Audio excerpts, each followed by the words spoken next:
ఒక అనౌన్స్మెంట్ నేను మీ ఎదుట ఉంచి ఆ తర్వాత వాక్యంలోనికి నడిపిస్తాను. ప్రతి సంవత్సరం మనకు 50 దినాల ప్రార్థనా పండుగలు జరుగుతూ ఉంటాయి. గత సంవత్సరం అట్లా 21 సంవత్సరాలుగా ప్రార్థనా పండుగల పేరుతో ప్రతి సంవత్సరం జరుగుతూ ఉన్నాయి. అందులో భాగంగా ఈ సంవత్సరం ఈ 2026లో కూడా ఈ ప్రార్థనా పండుగలు ఈ నెలలోనే 27వ తారీఖు నుంచి ప్రారంభం కాబోతున్నాయి. 27 అంటే బుధవారం నుంచి మొదలు జూలై నెల 15వ తారీఖు ఉదయకాలం వరకు జరుగుతాయి. పగటి వేళ వరకు మధ్యాహ్నం ఇంచుమించుగా 2 గంటలతో ఆ ప్రార్థనా పండుగలు 50 రోజు ముగించబడటం జరుగుతుంది. కనుక మీరు గమనించాల్సినటువంటి విషయం ఏమిటి అంటే, ప్రతిరోజు మనకు ప్రార్థనలు ఎక్కడో చోట జరుగుతూనే ఉంటాయి. మీకు కనుక వీలుంటే తప్పక ఉదయకాల సమయంలో కానీ సాయంకాలపు వేళలో కానీ మందిరంలో ప్రార్థనలు జరుగుతాయి. కనుక మీరు తప్పక పాలు పొందులు పొందండి. ఏదో ఒక టైంలో వచ్చి మీరు మందిరంలో ప్రార్థనలు చేసుకోండి. 50 రోజులు ఇలా సాగుతాయి. తప్పక మీరు ఉపవాసం ఉండండి. సంపూర్ణంగా ఉపవాసం ఉండగలిగితే సంపూర్ణంగా ఉపవాసం ఉండండి. లేని పక్షమైతే కనీసం ఒక పూట అయినా సరే ఉపవాసం ఉండండి. సరేనా? సహజంగా క్రైస్తవ లోకంలో ఉపవాస ప్రార్థనలు అనేవి 40 రోజులు ఈస్టర్ గుడ్ ఫ్రైడేకి ముందు జరుగుతూ ఉంటాయి. మీ అందరికీ తెలుసు, అందరు కూడా అలానే చేస్తూ ఉంటారు. మనం మాత్రం జూలై 15తో ముగించేటట్లుగా ఈ ఉపవాస ప్రార్థనలు మనం జరుపుకోవడం జరుగుతుంది. కారణం ఏమిటి అంటే, ఈ ఫిలదెల్ఫియా పరిచర్య 2005వ సంవత్సరం జూలై నెల 15వ తారీఖున పేరువంచలో ప్రారంభించడం జరిగింది. ఆ జూలై 15ని దృష్టిలో పెట్టుకొని దానికన్నా ముందు 40 రోజుల పాటు ఉపవాస ప్రార్థనలు గత 2 సంవత్సరాల క్రితం వరకు చేయడం జరిగింది.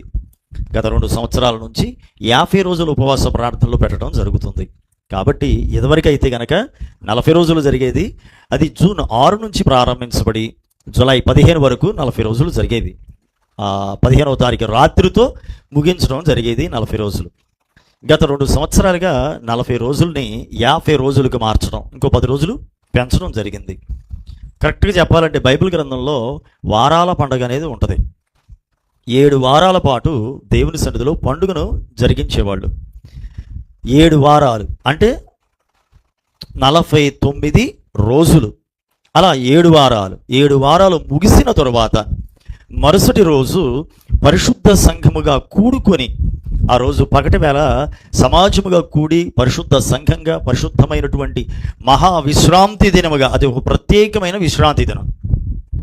ఆ రోజు సంఘంగా కూడి దేవుని సన్నిధిలో గడపడం, ఉత్సహించి సంతోషించడం. అలాగున దేవుని సన్నిధిలో ఆ 50వ రోజు పెంతుకోస్తు పండుగ అనే పేరుతో ఉపవాస 45 రోజుల వారాల పండుగను ముగించుకోవడం జరిగేది. బైబిల్ గ్రంథంలో ఈ 50వ రోజు పెంతుకోస్తు పండుగ అనేది చాలా ప్రాముఖ్యమైనగా మనకు కనపడుతూ ఉంటుంది. ఆ పెంతుకోస్తు పండుగ రోజున అపోస్తల కార్యాల్లో మీరు గనక చూడగలిగితే ఆదిమ సంఘం పుట్టింది ఆ రోజే. ఆదిమ సంఘం పుట్టినరోజు అది. మేడగది మీద 120 మంది పురుషులు స్త్రీలు 120 మంది దేవుని సన్నిధిలో కనిపెట్టి ప్రార్థిస్తూ ఉంటే ఒక బలమైనటువంటి గాలి వంటి శబ్దం రావడం, వారి నిండి ఉన్నటువంటి ఇల్లంతా కూడా అగ్ని జ్వాలలతో, నాలుకలు విభాగింపబడినట్లుగా అగ్ని జ్వాలలు ఆ గదంతా నింపబడి అక్కడ ఉన్నటువంటి 120 మంది మీదకు దిగి రావడం, 120 మంది కూడా ఆత్మతో నింపబడడం, పరిశుద్ధాత్మదేవుడు వాక్శక్తి అనుగ్రహించిన కొలది వారు అన్య భాషల్లో మాట్లాడటం అలా జరిగింది. ఆ తర్వాత వారిలోంచి పేతురు గారు లేచి అక్కడ ఉన్నటువంటి ప్రజలు, 1000 మంది ప్రజలు బయట ఉన్నారు, వాళ్ళందరూ వీరు ఇలా అన్య భాషల్లో మాట్లాడుతూ దేవుణ్ణి స్తుతిస్తూ ఉంటే వారు విని, ఏమిటి ఎల్లరంతా, ఏంటి వీళ్ళు తాగొచ్చారు, ఎంత పొద్దున్నే తాగొచ్చారా ఏంటి పిచ్చి పిచ్చి మాటలు అని కొంతమంది మన స్వభాషలో మాట్లాడుతున్నారేంటి, మన దేశ భాషలో మాట్లాడుతున్నారేంటి, వీళ్ళందరూ యూదులు కాదా అని అంటూ మరికొంతమంది. ఆ రకంగా అక్కడ చూస్తున్నటువంటి ప్రజలందరూ కూడా ఆశ్చర్యపోతున్నారు, ఇష్టం వచ్చినట్టు మాట్లాడుతున్నారు, కొంతమంది తాగొచ్చారంటున్నారు. అలాంటి పరిస్థితుల్లో పేతురు గారు లేచి నిలచి వారికి సువార్తను ప్రకటించగా అక్కడ ఉన్నవారిలో ఇంచుమించుగా 3000 మంది ఆ రోజున రక్షణ పొందడం జరిగింది. చప్పలు కొడుతూ ప్రభుని మహిమపరుద్దాం. దేవునికి స్తోత్ర. 120 మంది దేవుని సన్నిధిలో కనిపెడితే ఆత్మతో నింపబడ్డారు. అది ఏ రోజు అంటే పెంతుకోస్తు పండుగ. అంటే ఈ వారాల పండుగ అయిపోయింది. 49 రోజులు, 7 వారాల పాటు. ఆ మరుసటి రోజు మహావిశ్రాంతి దినం. అది పెంతుకోస్తు పండుగ, సమాజముగా కూడుకునే సమయం. అది ఆ రోజు జరిగిన అద్భుతం. ఆత్మతో నింపబడ్డారు, పరిశుద్ధాత్మ అభిషేకంతో నింపబడ్డారు. లేచి వారిలోంచి ఒకడు స్వార్థను ప్రకటిస్తే 3,000 మంది రక్షణ పొందారు. ఈ 3,000 మంది సంఘములో చేర్చబడ్డారు. వారు దినము కూడా దేవుని సన్నిధిలో గడుపుతూ ప్రార్థనలు యాచనలతోనూ ఇలా వారు దేవుని సన్నిధిలో గడపడం జరిగింది. ఆ రీతిగా సంఘం పుట్టిన రోజు అది. ఆదిమ సంఘం పుట్టిన రోజు, క్రైస్తవ సంఘం జన్మించిన రోజు అని మనం చెప్పుకోవచ్చు. ఆ రోజు పెంతుకోస్తు పండుగ. ఇప్పుడు నేను చెప్పేది ఏంటంటే, మనం చేసేది బైబిల్ లెక్కల ప్రకారంగా, ఆ లెక్కల ప్రకారంగా మనం ఏం చేయట్లేదులే. కానీ మనం కూడా ఏం చేస్తున్నామంటే 7 వారాల పాటు ఉపవాసం ఉండి ప్రార్థనలో గడుపుతున్నాం. ఉపవాస ప్రార్థనలతో గడుపుతూ ఉంటాం. 50వ రోజు పెంతుకోస్తు పండుగ అని పేరుతో ఆ పగటి వేళ దేవుని సన్నిధిలో గడిపి ఆ ఉపవాస ప్రార్థనలను మనం ముగించుకుంటాం. అది ఆ రోజు జరిగేటటువంటి కార్యక్రమం. ఒక ప్రత్యేకంగా దేవుని వర్తమానం అందించడానికి దూర ప్రాంతాల నుంచి సేవకులు రావడం జరుగుతుంది. కాబట్టి ఈ విషయాలన్నీ కూడా మీరు గమనించండి. ఆ చివరి రోజు కూడిక పేరువంచం మందిరంలో జరుగుతుంది. ఆ విషయాన్ని కూడా మీరు గమనించండి. ఈ పరిచర్య ప్రారంభించబడింది మొట్టమొదటిగా అక్కడే, కనుక ఈ కూడిక కూడా అక్కడ జరగటమే ఉత్తమం. కనుక అక్కడే జరుగుతుంది. రేపు 27వ తారీఖు ఉదయం 9:30 గంటలకు పేరువంచలో ఈ ఉపవాస ప్రార్థనలు ప్రారంభమవుతాయి. రాత్రికి ఎంపీగూడెంలో కూడా ఉంటుంది. అలా ప్రారంభించబడినవి జూలై 15 వరకు జరుగుతాయి. మళ్ళీ వచ్చే సోమవారం నుంచి మందిరంలోనే ఆయా కుటుంబాల కొరకు ప్రార్థనలు కూడా చేయడం జరుగుతుంది. ఒక్కొక్క రోజు ఒక్కొక్క కుటుంబం కొరకు ప్రత్యేకంగా ప్రార్థనలు చేయడం జరుగుతుంది.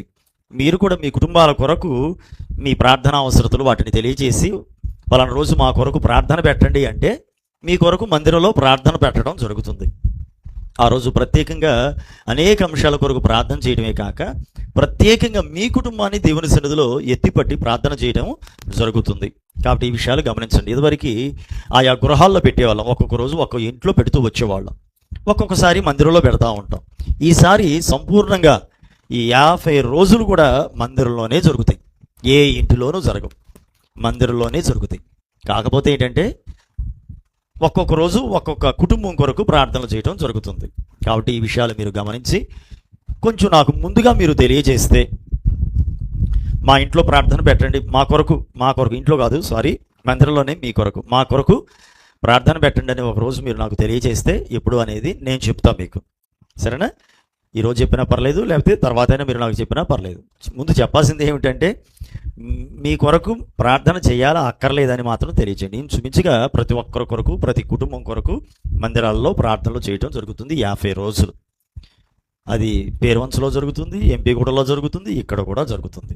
కాబట్టి ఆ విషయాలు మీరు గమనించండి.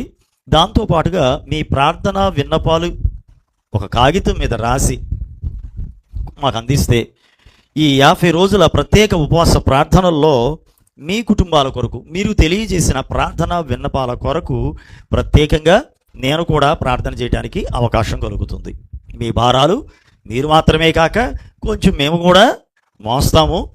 మీతో కలిసి మేము కూడా ప్రార్థన చేయడానికి వీలు కలుగుతుంది. కనుక మీ ప్రార్థన విన్నపాలన్నిటినీ కూడా ఒక కాగితం మీద రాసి, ఎన్నైనా పర్లా, ఏవైనా పర్లా, ఇది మాకు సమస్య, ఇది మాకు కావలసి ఉంది, ఇలా మేము చేయాలనుకుంటున్నాము అని ఏదైనా కావచ్చు, దాన్ని కాగితం మీద రాయండి. మీ పేరు రాసి వాటి కొరకు ప్రార్థన చేయడం జరుగుతుంది. ఈ విషయాలు గమనించండి. మీ కొరకు మందిరంలో ప్రార్థన చేసేటప్పుడు మీరు తెలియజేసిన ప్రార్థన అంశాల కొరకు ప్రత్యేకంగా ప్రార్థన చేయడం జరుగుతుంది. ప్రతిరోజు నా అనుదిన ప్రార్థనలో వాటిని జ్ఞాపకం చేసుకుంటాం. ప్రత్యేకించి మీ కొరకు మందిరంలో ప్రార్థించేటప్పుడు మాత్రం మీ ప్రార్థనా అంశాలను మీరు తెలియజేసిన వాటి కొరకు ప్రార్థన చేయడం జరుగుతుంది. కాబట్టి ఆ విషయాలు మీరు గమనించి అందుకు తగినట్లుగా మీరు సిద్ధపడవలసిందిగాను తెలియజేస్తున్నాను. 27 నుంచి జరుగుతూ ఉంటాయి. ఒకవేళ మీరు కనుక పేరువంచ కానీ ఎంపీగూడెం జరిగే ప్రార్థనలో కూడా ఒకవేళ పాల్గొవాలి అనేటువంటి ఒక ఆశ, ఆలోచన మీకు గనక ఉంటే నాకు కొంచెం ముందుగా తెలియజేస్తే అందుకు కావలసిన ఏర్పాట్లను నేను మీకు చేయడానికి వీలుంటుంది. మీరు రావడానికి, వచ్చి వెళ్ళడానికి, వాహనాలు ఏవైనా ఏర్పాటు చేయడానికి వీలు కలుగుతుంది ముందుగా తెలియజేస్తే.